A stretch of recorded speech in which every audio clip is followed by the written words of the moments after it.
Shalom peuple de Dieu, aujourd'hui je regarde ce mariage sous un autre angle, regardez un peu, regardez il tombe comme une mouche, comme une personne qui a été débranchée, ça je ne sais pas, je cherche un peu à avoir des réponses à mes questions.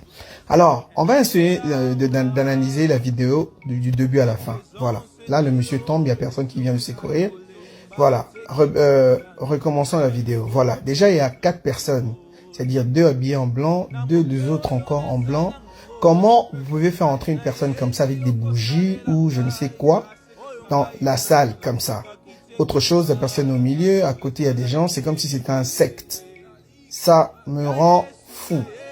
En tout cas, je demande à Dieu de t'ouvrir des yeux. Regardez déjà l'ambiance et la lumière qui se trouve dans une salle de fête.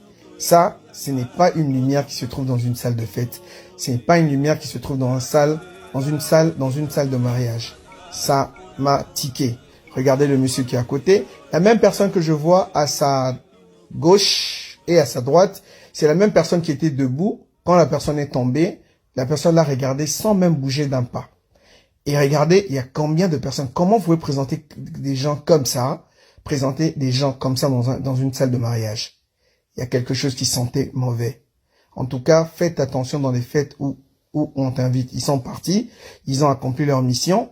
Il savait exactement ce qu'il faisait. Le DJ aussi, je pourrais le traiter de complice parce que le DJ est un peu suspect. Voilà. Ils vont allumer la lumière. Qu'est-ce qui va se passer? Le monsieur que vous voyez venir, c'est le monsieur qui était debout à un moment. Regarde, il est en train de faire ses prières, ses incantations. C'est la même personne. Quand le monsieur est arrivé devant lui avec cette écharpe-là, qu'est-ce qui va se passer? 9 secondes après, la personne va décéder, tomber comme une mouche et mourir. Là, ça fait très mal au cœur. Et là, vous allez voir, vous vous dites peut-être que voilà, la personne est en train de faire des cérémonies ou présenter des vêtements. Non, la personne est en train de faire des incantations. Il est en train de faire des prières. Je ne sais pas si c'était le jour où, parce que aujourd'hui avec les gens qui sont dans les sciences occultes, ils savent exactement, on te prévient que tu vas mourir tel jour, tu vas mourir sur scène, tu vas mourir comme ça, tu vas mourir par-ci, tu vas mourir comme ça. J'en connais beaucoup. Oui, regarde, il tombe comme une mouche. Et vous allez voir la réaction. La dame en rouge ne va même pas bouger d'un pas. La personne qui est à côté, en blanc, le DJ, regarde. Normalement, moi, en tant que maître de cérémonie, dans de telles circonstances, je vais faire appel directement. Allez, le DJ, le maître de cérémonie regarde sans réaction. Et la personne qui vient, je ne sais pas d'où, si c'est des toilettes ou où, je ne sais pas. La personne vient le regarder, ils vont enlever des chaussures. Mais ma question est la suivante. La personne qui était devant, le monsieur qui était debout, qu'est-ce qu'il a fait? Le monsieur qui était debout, parce que sous l'autre angle, vous allez voir que la personne est venue devant, montrer l'écharpe devant une personne qui était debout. Je ne sais pas si c'est son mentor ou son maître, je ne sais pas.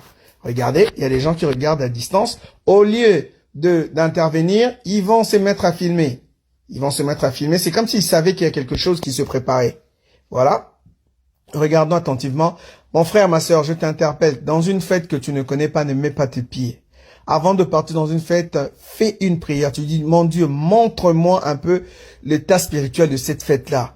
Prie, agenouille-toi, mets-toi à genoux, fais des prières avant de partir. Parce que c'est pas par hasard que tu veux partir dans une fête, il y a peut-être que la voiture ne veut pas marcher, peut-être que il y a un problème. Dieu t'interpelle. Et là maintenant, des gens qui savent aussi prier se sont mis en train de faire l'intercession. Mais déjà, la personne a été sacrifiée. Là, l'équipe de secours est arrivée. Trop tard, la personne est décédée. J'ai compté 9 secondes entre le temps que la personne montre l'écharpe et qu'il recule et tombe. 9 secondes. Voilà la vie d'une personne. Une fête qui se transforme en deuil. Voilà. On dirait que d'autres gens ne sont pas inquiétés. C'est comme s'ils savaient, hein. Aujourd'hui, le diable ne se cache pas. Aujourd'hui, le diable vient te montrer vraiment que... Avant, on avait peur des satanistes. Non, mais aujourd'hui, les satanistes se disent que moi, je suis sataniste. Moi, je suis dans les sciences occultes. Ils ne se cachent plus. Faites attention. Recherchez d'abord le royaume de l'Éternel, le royaume de Dieu. Tous les autres, toutes choses te seront données par-dessus. Voilà. Et si quelqu'un est en Christ, il est une nouvelle créature, des choses anciennes sont passées, voici toutes choses sont devenues nouvelles. Répentez-vous, priez, Bolukan.